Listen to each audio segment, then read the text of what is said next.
Денес ќе ја продискутираме врската помеѓу довербата и парите.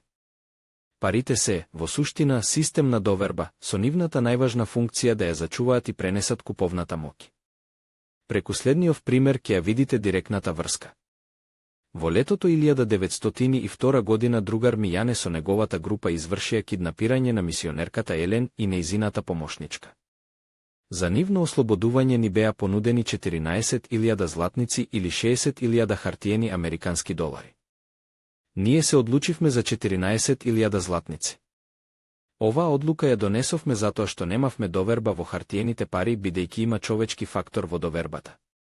Денес, после повеќе од 120 години, овие 14.000 златници вредат околу 8 милиони долари. Тоа е така бидејќи количината на пари долари е премногу зголемена и затоа нивната вредност е намалена во споредба со златото. Промената на количината на пари влијае врз нивната вредност. Од 1959 година до денес количината на долари се зголемила за 74 пати додека на златото за 2 пати. Ние и верувавме на природата дека не може да се најде многу злато за да се намали нивната вредност. Парите се доверба, на кого верувате зависи од вас.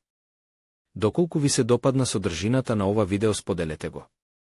За подетални информации посетете интернет страницата ednapara.org.